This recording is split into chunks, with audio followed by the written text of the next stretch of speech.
Hello అండి అందరికీ. అందరూ ఎలా ఉన్నారు? బాగున్నారా? నేనైతే బాగున్నాను. మీరందరూ కూడా బాగుండాలని అయితే మనస్ఫూర్తిగా కోరుకుంటున్నాను. ఈ వీడియో వచ్చేసి కనుమ పండుగ రోజు తీసిందబ్బా సంక్రాంతికి. వీడియో అయితే అప్‌లోడ్ చేయడం లేట్ అయింది. ఇదొచ్చేసి అమ్మ వాళ్ళ ఇంటి దగ్గరనమాట. అమ్మ వాళ్ళ ఇంట్లో మేము ముగ్గురం అక్క చెల్లెళ్ళం, ఇంకా మా మరుదులు, మా ఆయన అందరం కలిసి అన్నం అయితే తింటున్నాము పండగ రోజు. పండగకైతే అమ్మ అయితే మటను, చికెను, బోటి అన్నీ చేసింది. జొన్న రొట్టెలు అన్నీ గూడా అందరం కలిసి అలా కూర్చొని హ్యాపీగా తినేసాం. ఇంకా అందరూ పండగకి ముందు ఏవైనా చిరుతిళ్ళు చేసుకుంటారు గదా! మేము మాత్రం పండగ తర్వాత చేసుకోవాల్సొచ్చింది. అంటే పండగకు ముందు అయితే అమ్మ చేసుకోండి అని చెప్పింది గానీ, మాకే ఓపిక లేక మేము అట్లా ఉంచేసినామనమాట. ఇంకా ఇంకొకటి నేనైతే మా అత్తయ్య వాళ్ళ ఇంటి దగ్గరుండి అక్కడికి వెళ్ళడానికి కుదరలేదు. చెల్లెలు వాళ్ళు ఉన్నారు గానీ, వాళ్ళు గూడా ఈ పిల్లలతో ఆడుకుంటూ, మా చిన్న చెల్లెలు కూతురుతో ఆడుకుంటూ ఇంకా వాళ్ళు చేసుకోలేదు. ఇంకా కనుమ పండుగ రోజు లాస్ట్ అయితే అమ్మ ఉండి, "ఇప్పుడైనా చేసుకోండమ్మా పిల్లలు తింటారు కదా!" అని చెప్పేసి అన్నది. అవును కదా! అని చెప్పేసి ఇంకా అప్పటికప్పుడే మళ్ళీ ఇవి చేసుకోవడానికైతే రెడీ అయిపోయాం. అన్నీ ముందుగానే ఇంట్లోనే ఉన్నాయన్నమాట. ఇంకా అమ్మ అయితే పిండి కలుపుతుంది సుట్లకి. సుట్లల్లో అయితే కారము, ఉప్పు, నువ్వులు, కొంచెం అల్లం పేస్ట్ వేసింది. అంటే పచ్చి అల్లం పేస్టు. అది వేసుకుంటే కొంచెం ఘాటుగా ఉంటాయి, బావుంటాయని చెప్పేసి అమ్మ అయితే కొంచెం వేస్తదన్నమాట. ఇంకా కనుమ పండుగ రోజే మా చిన్న చెల్లెలు వాళ్ళైతే హైదరాబాద్ అయితే వచ్చేసారు. మా మరిదికి డ్యూటీకి టైం అయిపోతది. మరుసటి రోజే టైం లేదని చెప్పేసి ఇంకా వాళ్ళైతే వెళ్ళిపోయారు. ఇక్కడైతే నేను, మా నడిపి చెల్లెలు, మా చెల్లెలు వాళ్ళ పిల్లలు, మా పిల్లలు మాత్రమే ఉన్నాము. ఒక పక్క మేము ఆ పని చేస్తుంటే, ఈ పిల్లలైతే క్రికెట్ అయితే ఆడుతున్నారిక్కడ. ఇంకా పిల్లలుంటే మొత్తం ఇల్లంతా సందడిగా ఉంటది. తెలుసు కదండీ! ఒక్కటే అల్లరి. అస్సలు మాట్లాడుతుంటే గూడా అవి పక్క వాళ్ళకి వినిపించనంతగా అరుపులు, ఒకటే అరుపులు. వాళ్ళు బాగా ఆడుకుంటూ ఉన్నారనమాట అక్కడ. ఇక్కడ ఇంతమంది పిల్లలున్నా గూడా మా చెల్లెలు కూతురు లేకపోయినందుకు మా ఇంట్లో అయితే ఏదో పోయినట్టుగానే అనిపిచ్చింది. మొత్తానికైతే ఈసారి సంక్రాంతి పండగైతే మేము చాలా ఎంజాయ్ చేసాము. మా అత్తయ్య వాళ్ళ ఇంట్లో, ఇక్కడ అమ్మ వాళ్ళ ఇంట్లో వచ్చేసి. సుట్లయితే ఇంకా పోసుకుంటున్నాము. మొత్తం అమ్మ పిండి తడిపిచ్చేసింది. వీటిని ఇద్దరు ఒత్తుతేనే తొందరగా అయిపోతాయి. నిజంగా ఒక్కరొక్కరమే పెట్టుకొని ఒత్తడం అంటే కాదు గదా! అందుకని జెప్పేసి అమ్మ పావులో పెట్టి ఇచ్చి ఒత్తి పెడితే నేనైతే ఆయిల్‌లో వేసి కాలుస్తున్నాను. ఒక పక్క నేను చేస్తూ ఉంటే మా పిల్లలైతే తింటా ఉన్నారనమాట మంచిగా. కొంచెం సుట్ల పిండే గాని నేను, చెల్లెలు, అమ్మ ముగ్గురం కలిసి చేస్తే గాని అయిపోలేదు అవి. ఎందుకంటే ఒక్కరమే కూర్చొని చేస్తూ ఉంటే నడుము నొప్పొస్తది కదా! నాకైతే కొంచెం ఎక్కువ సేపు కూర్చోలేనబ్బా! ఇంకా నేను కొంచెం ఒత్తిన తర్వాత నేను కొన్ని కాల్చిన తర్వాత మళ్ళీ చెల్లి అయితే కాల్చింది. ఇవైతే నాన్న పాలు తీసుకొచ్చాడు మా కోసం అని జెప్పేసి నైట్ పూటనే. ఇదొచ్చేసి అత్తయ్య వాళ్ళ ఇంటి దగ్గర. ఇంకా నైట్‌కే మేమైతే మా ఇంటికైతే వచ్చేసినాము. ఇంకా మళ్ళీ మేమిక్కడ అన్నీ గూడా సర్దుకొని హైదరాబాద్ అయితే పోవాలి. ఇంకా అది కాకుండా మా పిల్లల లగేజీ హాస్టల్ నుండి తీసుకొచ్చారు కదా! వాళ్ళవేమైనా ఉతికేవి గిట్లా ఉంటే అన్నీ ఉతికి పెట్టుకొని రెడీగా పెట్టుకుంటే తీసుకెళ్ళిపోయేటప్పుడు టెన్షన్ ఉండదు. ముందే సదురుకుంటే బాగుంటదని జెప్పేసి వచ్చేసాము.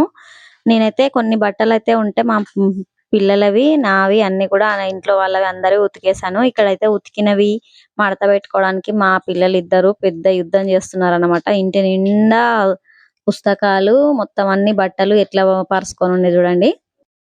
ఇంకా అమావాస్య రోజైతే మేము హైదరాబాదు వద్దామంటే వద్దు, అమావాస్య రోజు వెళ్తాంలే అని జెప్పేసి ఆగిపోయినాము.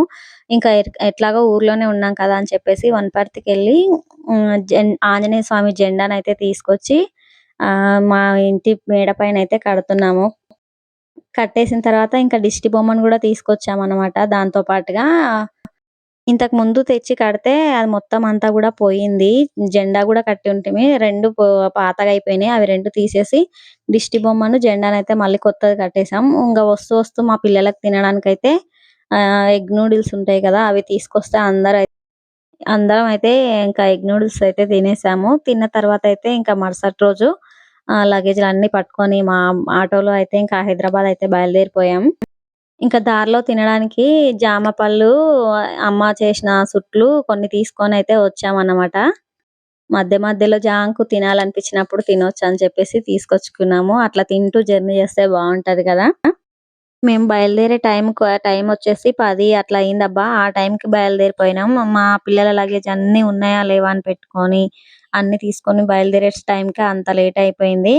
ఇంకా అది సుట్లు అవి తినుకుంటూ వచ్చేసాం కాబట్టి మాకు టైం తెలియలేదు. తొందరగా వచ్చినట్టుగా అనిపిచ్చింది. ఎప్పుడైనా నేను మా ఆయన ఇద్దరమే వస్తే ఇంకా ఎప్పుడొస్తది అని నాకు బోరొచ్చేది. ఈసారి మాత్రం అట్లా అనిపించలేదు. ఇక్కడైతే సిటీ లోపలికి ఎంట్రీ అయిపోయిన తర్వాత హిమాయత్ సాగర్ పక్కన రోడ్డు నుండి వెళ్తుంటే అక్కడైతే చేపల ఫ్రై చేస్తారు. ఎప్పుడు గూడా మేము అటు నుంచి వెళ్తుంటే చూస్తూ ఉంటాము.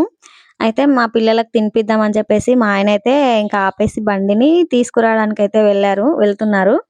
ఇంక మేము బయలుదేరిన తర్వాత మధ్యలో ఎక్కడ గూడా టిఫిన్స్ ఏమి చేయలేదు. అన్నం గూడా ఏం తినిపించలేదు. ఇవి తిందామని చెప్పేసి తినడానికైతే ఆగాము. మా మమ్మీ వాళ్ళకైతే కరెక్ట్‌గా మేము బండి ఆపే టైంకి నిద్రొచ్చేస్తుందంట.